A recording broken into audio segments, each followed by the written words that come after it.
নিজেকে নির্দোষ প্রমাণ করেই শুভকে আবারও বাড়ি ফিরিয়ে আনলো আদ্রিত। হ্যাঁ বন্ধুরা, এমনটাই দেখতে পাবো আমরা গৃহপ্রবেশ ধারাবাহিকের আগামী পর্বগুলোতে। মোহনার সন্তানকে মেনে নেওয়ার কথা বলে সেবন্তী শুভকে, কিন্তু ঋদ্ধি তখন বলে এটা তুই কোনো দিনও করবি না, তোর যেটা মন চাইবে তুই সেটাই কর। তখনই মোহনা নেকা কান্না করে বলে যে সে যেন আদির সন্তানকে মেনে নেয়, আর শুভকে জড়িয়ে ধরে বলে মনে মনে যে এবার তুমি বুঝবে শুভ, তুমি আমার সাথে চ্যালেঞ্জ নিয়ে কত বড় ভুল করেছো।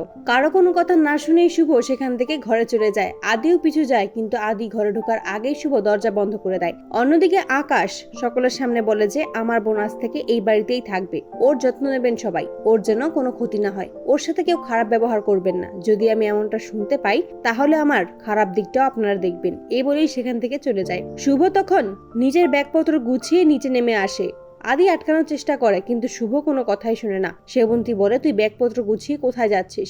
আমি কিন্তু তোকে একবারও বলিনি এই বাড়ি ছেড়ে বেরিয়ে যেতে। শুভ তখন বলে তুমি তো বলেছিলে মোহনার সন্তানকে যেন মেনে নেই, তার মানে তো মোহনাকেও মেনে নেওয়া। আর আমি আমার নিজের জায়গাটা অন্য একজন মহিলার সাথে কিভাবে ভাগ করে নেব? এর চেয়ে ভালো হয় আমি বাড়ি ছেড়েই চলে যাচ্ছি, আর কেশবকেও আমি আমার সাথে করে নিয়ে যাব।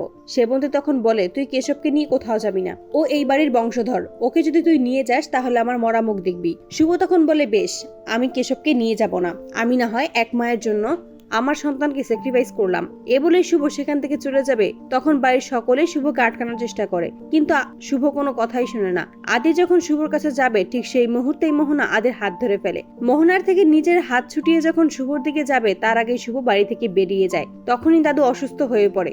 তারপরেই শুভ বাইরে আসে আর আদির সাথে কাটানোর সুন্দর মুহূর্তগুলো মনে করতে থাকে। আদি খুব ভালোভাবে বুঝতে পারে যে শুভকে এবার আর ফেরানো যাবে না, তাই সে সিদ্ধান্ত নেয় নিজেকে এবার শুভর কাছে নির্দোষ প্রমাণ করেই ছাড়বে। তাই মোহনার সাথে থেকে ভালো মানুষের নাটক করেই মোহনার থেকে সকল প্রমাণ জোগাড় করে আদি, এবং সেখান থেকে জানতে পারে মোহনা আসলে প্রেগনেন্ট নয়। আসল রিপোর্ট দেখিয়ে নিজেকে নির্দোষ প্রমাণ করে আদি শুভর কাছে, এবং শুভকে আবারও বাড়ি ফিরিয়ে আনে। তো বন্ধুরা, তোমরা এটাই তো চাও যেন নিজেকে নির্দোষ প্রমাণ করে শুভর কাছে আদি আবারও যেন বাড়ি ফিরিয়ে আনতে পারে? কমেন্টে জানাও। আর নিয়মিত আপডেট পেতে আমাদের চ্যানেলটি এক্ষুনি সাবস্ক্রাইব করে পাশে থাকো। ধন্যবাদ।